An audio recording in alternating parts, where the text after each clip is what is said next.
Hello दोस्तों, welcome to my channel Abhishek and Vivek classes. आज देखिए हम एकदम ज़बरदस्त टॉपिक के बारे में बात करने वाले हैं। हम देखेंगे सोलर सिस्टम के बारे में।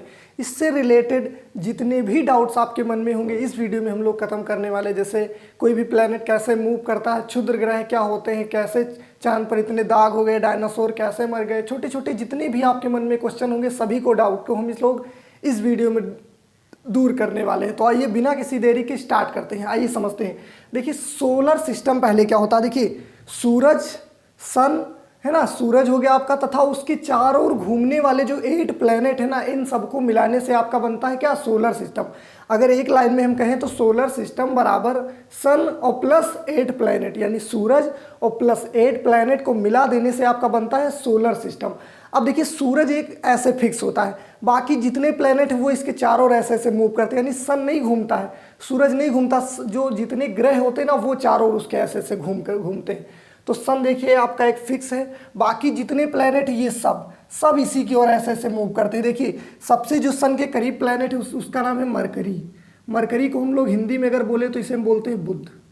मरकरी हो गया। मरकरी के बाद दूसरे नंबर पर आपका आता है वेनस, इसे हम बोलते हैं शुक्र। और तीसरे नंबर पर जो आपकी आती है वो होती है अर्थ। अर्थ तो पता है ना, पृथ्वी। उसके बाद जो आता है आपका मार्स। मार्स मतलब मंगल।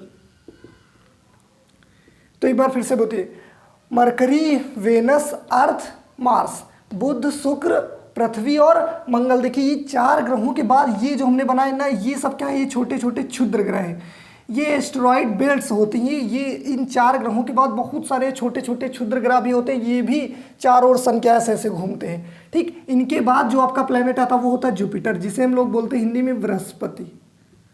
बृहस्पति, और ये सबसे बड़ा प्लेनेट होता है ना, ये आपको पता है। इसके बाद ये आपका जो छल्लों वाला ग्रह ये हमारा होता है शनि। उसके बाद ये आपका होता है क्या, शनि को हम बोलते हैं सैटर्न, इसे बोलते हैं क्या, यूरेनस, इसे बोलते हैं नेपच्यून, यानी कि अरुण और वरुण। अरुण और ये वाला आपका वरुण। तो पहले एक बार नेम पढ़िए जल्दी जल्दी, है ना। ये हो गया आपका क्या, Mercury, Venus, Earth, Mars, Jupiter, Saturn, Uranus, Neptune, यानी कि बुध, शुक्र, पृथ्वी, मंगल। इन 4 ग्रहों के बाद ये सब क्या है, एस्टेरॉइड बेल्ट है। ठीक, यानी क्षुद्र ग्रह बहुत सारे ये भी ऐसे ऐसे घूम रहे हैं। फिर बृहस्पति, फिर शनि, फिर अरुण, फिर वरुण। अब देखते हैं हम लोग सबसे छोटा प्लेनेट क्या। देखिए सबसे छोटा जो ग्रह है वो हमारा होता है मरकरी। यहाँ पर लिख देते हैं सबसे छोटा। सबसे छोटा यानी सबसे छोटा आपसे पूछे ग्रह कौन सा है तो बुध। सबसे छोटा कौन सा है, बुध। सबसे बड़ा कौन सा है तो जुपिटर, यानी बृहस्पति सबसे बड़ा है। ये हमारा क्या है, सबसे बड़ा। तो आपने देखा कि सबसे छोटा ये है और सबसे बड़ा ये है।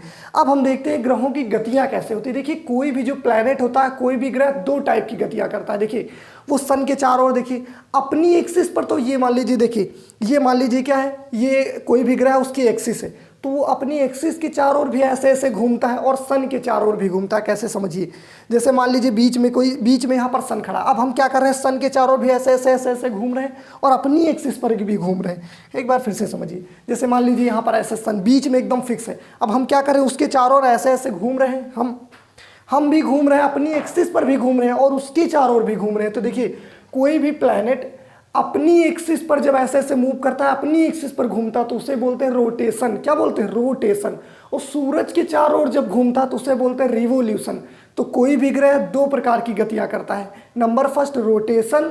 रोटेशन क्या होता है अगर बोले तो the movement of the earth along its axis, यानी अपनी अक्ष के चारों ओर घूमना ही रोटेशन कहलाता है। यानी कोई भी ग्रह अपने अक्ष के चारों ओर जो घूमता है उसे बोलते हैं रोटेशन। सन के चारों ओर घूमता है तो कोई भी ग्रह 2 गतियां करता है। देखिए ये अपनी एक्सिस पर भी यहाँ भी घूम रहा है और सन के चारों ओर भी घूम रहा है, तो 2 टाइप की गतियां हो गई ना। तो अपनी एक्सिस पर जो घूमेगा वो तो रोटेशन। अब देखिए अपनी अक्ष पर घूमने के कारण ही दिन और रात होते हैं। दिन और रात होने का मेन कारण है रोटेशन, यानी कोई भी ग्रह अपनी अक्ष पर घूमता है, इसी वजह से दिन और रात होते हैं। ठीक, तो दिन और रात होने का मेन रीजन क्या होता है, रोटेशन। अब देखिए कोई भी ग्रह सन के चारों ओर जिस टाइप से घूमता है ना, उसकी वजह से सीजन बदलते हैं, यानी साल बदलते हैं। समझ गए कि नहीं समझ गए। देखिए एक्सिस पर, अपनी एक्सिस पर घूमने के कारण है दिन और रात, यानी कोई भी ग्रह अपनी एक्सिस पर जितने समय में घूमेगा वो दिन के बराबर होता है। सूरज के चारों ओर जितने समय में घूमेगा वो क्या होता है, 1 साल के बराबर होता है। उससे सीजन चेंज होते हैं। अब हम देखते हैं सबसे पहले अपनी एक्सिस पर घूमता है ये जुपिटर। ये 9.5 घंटे में घूम लेता है। 9.5 घंटे में घूमता है। यानी अपनी एक्सिस पर सबसे जल्दी कौन घूम जाता है? जुपिटर 9.5 घंटे में। तो बताइए एक दिन यहाँ कितने घंटे का होगा?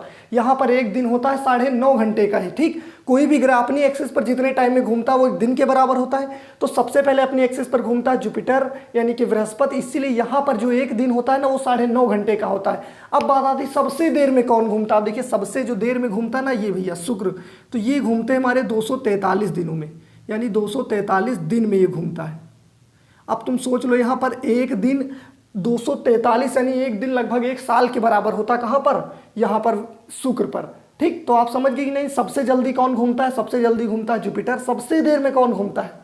शुक्र। अब बात कर लेते हैं कि सबसे गर्म ग्रह कौन सा। देखिए अब आप देख रहे होंगे कि सूरज के जो सबसे पास होगा वही सबसे गर्म होगा, तो ये सबसे गर्म होना चाहिए आपके हिसाब से, बट ऐसा नहीं है। सबसे ज़्यादा गर्म है कौन सा? वेनस। अब इसका मेन रीज़न क्या है? देखिए जो मरकरी है ना इसके पास जो हवाओं का कोई भी जाल नहीं, यानी इसके आसपास कोई भी वातावरण ही नहीं है, यानी इसके चारों ओर कोई भी प्रकार की हवा नहीं, ना कोई भी गैस है, कुछ भी नहीं है। और जो हमारा वेनस है ना इसके चारों तरफ CO2 यानी इस पर CO2 बहुत ज़्यादा पाई जाती है, इसीलिए यहाँ पर दिन के समय में जितना टेम्परेचर आता है, यानी दिन के समय में यहाँ टेम्परेचर बहुत ज़्यादा हो जाता है, लगभग 400 डिग्री 500 डिग्री सेंटीग्रेड। लेकिन रात के समय में जितना टेम्परेचर आया रात में सब लौट गया, क्योंकि उसको सोखने के लिए कुछ है ही नहीं, कोई गैस ही नहीं, तो जितना टेम्परेचर दिन में हाई हुआ रात में उतने ज़्यादा कम हो जाता है ना। तो इसीलिए ये जो इतना गर्म नहीं होता। लेकिन यहाँ पर कार्बन डाइऑक्साइड पाई जाती है। कार्बन डाइऑक्साइड क्या होती है? देखिए आपने मोटरसाइकिल देखी होगी ना, जब स्टार्ट होती है उसके पीछे धुआं निकलता है, कहीं आपका पैर वैर उसके पीछे लगा हो ना तो आपने देखा होगा कि वो गर्म लगता है, तो वो पहले से ही गर्म है। और भैया ये जब सन की लाइट आती है तो उसको एब्जॉर्ब कर लेता है, यहाँ टेम्परेचर बहुत भयानक हो जाता है। यानी इसीलिए ये जो ग्रह होता है ना ये येलो, ये पीले कलर का हो जाता है। कैसा हो जाता है? येलो कलर का। सबसे ज़्यादा गर्म ग्रह कौन सा है? सबसे गर्म ये है, सबसे गर्म। जो हमारा सबसे ज़्यादा गर्म ग्रह वो हमारा शुक्र है। सबसे गर्म कौन सा है? शुक्र।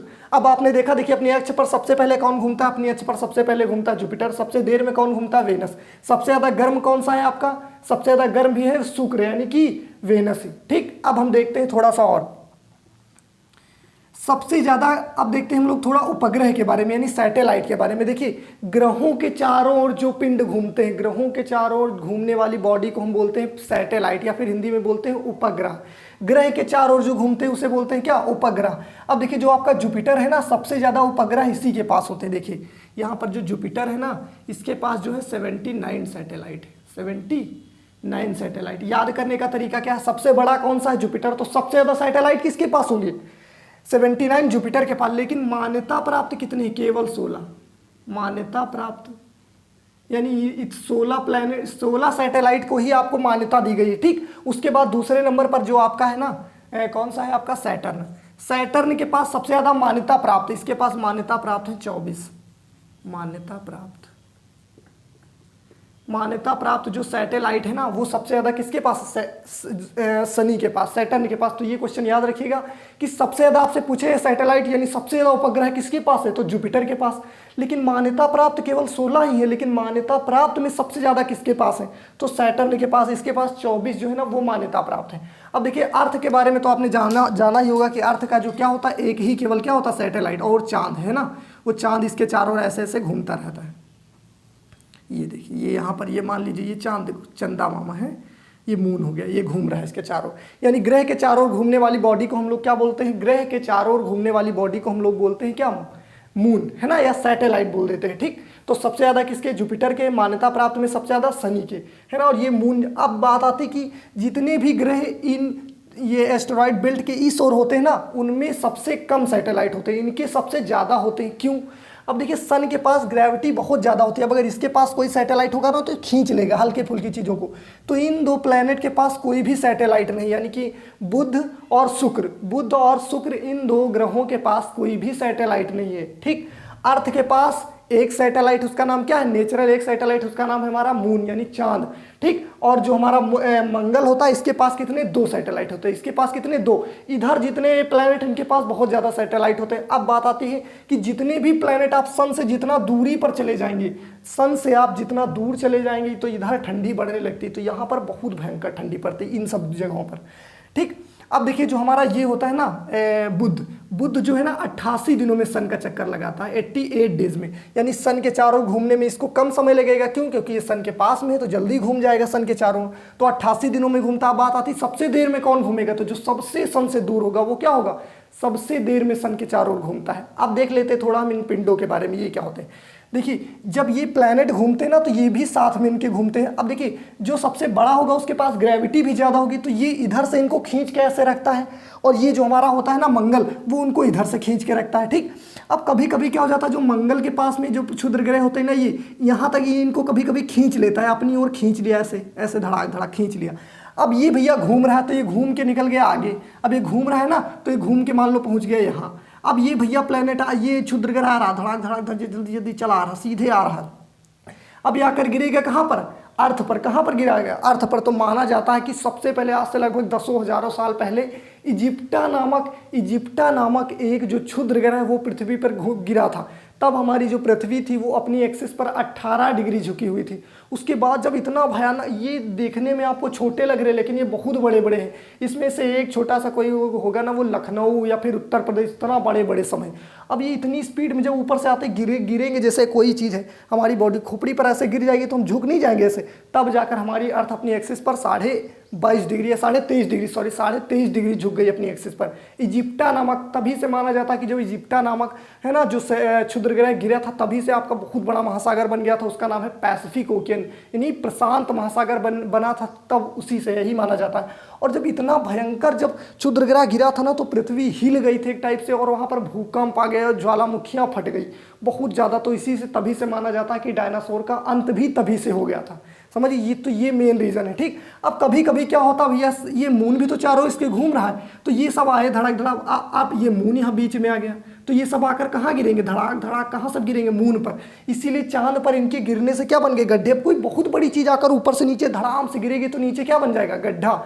अब इनके गिरने से जो गड्ढा बनता है उसे हम बोलते हैं क्रैटर। इसीलिए आपने चांद को देखा हो, जब खूब चमकता तो कहीं कहीं पर ब्लैक स्पॉट दिखते हैं, तो वो कुछ नहीं होता, वो क्रैटर ही होता है। वो क्या होता है, जैसे गांव में लोग कहते हैं ना चांद में दाग, तो दाग नहीं होता, वो क्या होता है, ये क्षुद्र ग्रह गिरने से जो गड्ढे बन जाते हैं ना, उन्हें ही हम बोलते हैं क्या, क्रैटर। तो इसीलिए आपको वो ब्लैक ब्लैक कलर का दिखता है ना। आप देखेंगे महुआ बिनती हुई दादी, ऐसा कुछ नहीं होता, ये सब क्या होता है, क्रैटर होता है।